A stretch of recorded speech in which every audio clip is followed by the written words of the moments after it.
Summer today, winter tomorrow. We're under a weather action day for a big change moving in. I'm tracking a storm bringing a 40-degree temperature drop to the area, along with snow to the Front Range. The new state law making sure communities are better prepared for year-round wildfires. Months of inflation sends stocks tumbling. Inflation is eating away into consumer spending. Wall Street starts the day in the red, and investors fear the U.S. could see a recession. And President Biden is using his executive powers to increase the supply of baby formula. Plus, how you can make some money off your old hiking and skiing equipment. We can give you a cash offer on the spot for that stuff.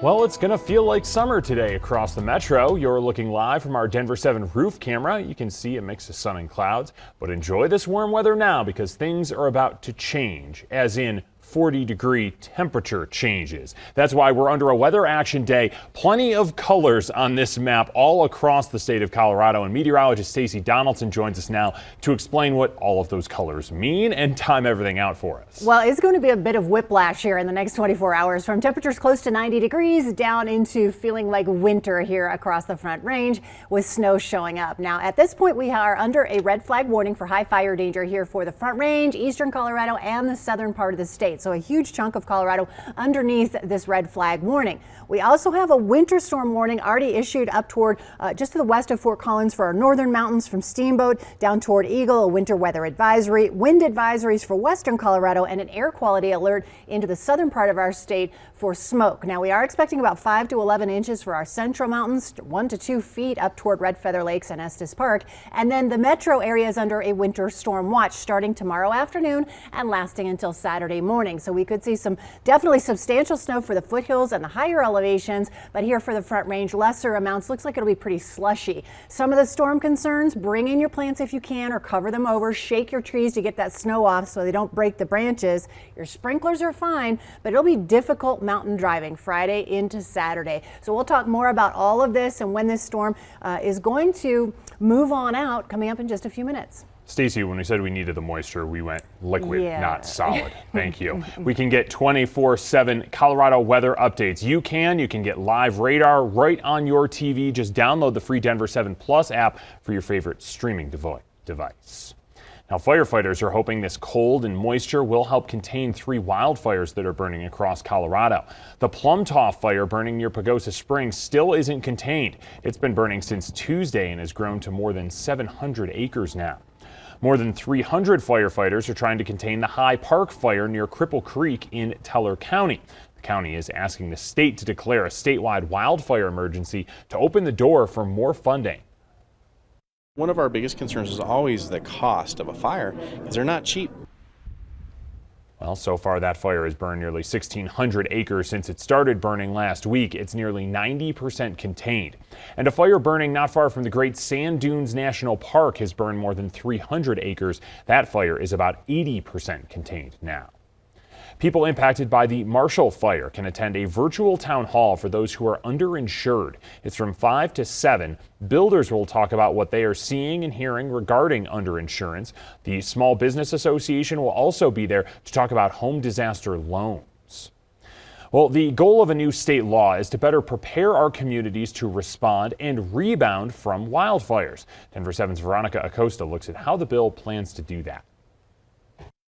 Hundreds of people lost their homes in the Marshall Fire, and they're still struggling to rebuild. The purpose of these measures is to try and avoid that struggle as much as possible for others. Senate Bill 206 would help out with just this, and it would help on both sides of a disaster. It creates a special department within the governor's office to come up with and coordinate a preparedness plan for natural disasters. It also creates a fund to rebuild homes, businesses, or buildings for other groups that were lost to fires or other natural disasters as well. Now, grants and loans will be available, but the rebuilding has to be stronger and greener than before. Here's the bill's sponsor, Steve Fenberg of Boulder, after it was introduced. If they do want to rebuild, and we want to make it so that they can stay in their community if they'd like to, we also want to make sure they're rebuilding in a way that's climate smart, so that if and when another disaster like this happens, that they're actually building in a more resilient way. Here's what the funds in this program will be able to be used for. Pay part of the cost to repair or rebuild a homeowner's home not fully covered by insurance. rebuild neighborhoods planned to resist the impacts of natural disasters, provide money to a business experiencing a loss or interruption of business because of needed repair as well. So the bill was officially signed into law yesterday on Tuesday, and as part of that bill, the state treasurer does have to send over funds to the program for about $15 million. In Lakewood, I'm Veronica, ACOSTA, Denver 7.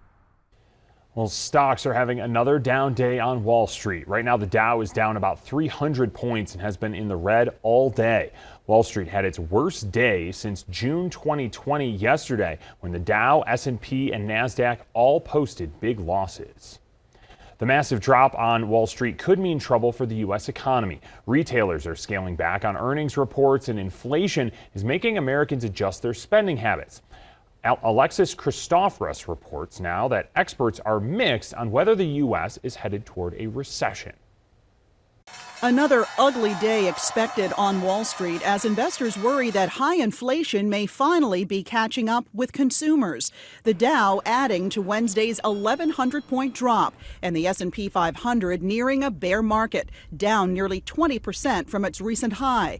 The stunning sell-off triggered by weaker than expected profits from retail giants Target, Walmart, and Kohl's, each saying higher costs for wages and transportation are pinching profits. Consumers are still spending, but they're starting to adjust their spending habits as they face higher prices on everything from milk to workout clothes.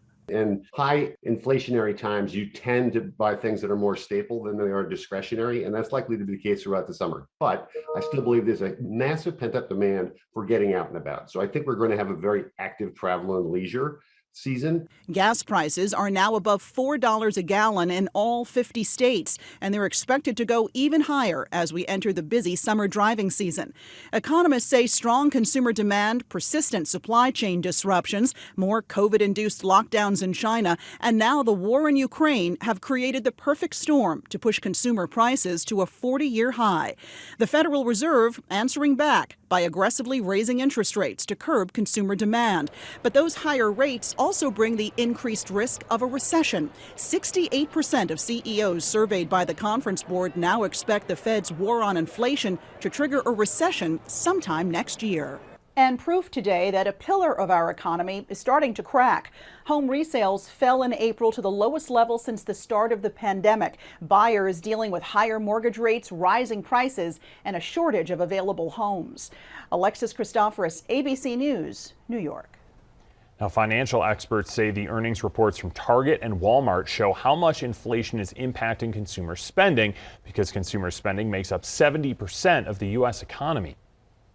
Consumers are going less to these stores and they're buying less every time they go. We're going to pull back on this consumer discretionary spending, which means big ticket items at retailers, which means potentially travel, which means those concert tickets, all the things that we were just having fun spending on. We're going to pull back there as well. Experts also say it's important to remember the stock market and the economy are two very different things.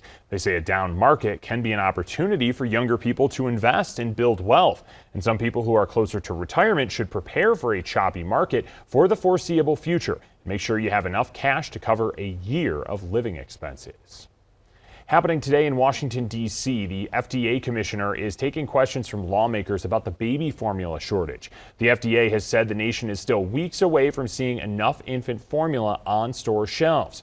Now, President Joe Biden is using the Defense Production Act to increase the supply of baby formula. He's ordering manufacturers that make baby formula's key ingredients to prioritize orders from formula companies. I've directed my team to do everything possible to ensure there's enough safe baby formula and that it's quickly reaching families that need it the most. The president also launched Operation Fly Formula to get formula on shelves faster. The initiative directs the Department of Defense to use its commercial aircraft to pick up overseas infant formula that meets U.S. health and safety standards. All of our data sources are showing an increase in COVID-19 transmission in Colorado. Colorado health officials are monitoring a slight uptick in COVID-19 cases and in hospitalizations. The state is averaging about 1,500 new cases a day, but that's still lower compared to previous waves. They say the increase is being driven by Omicron subvariants.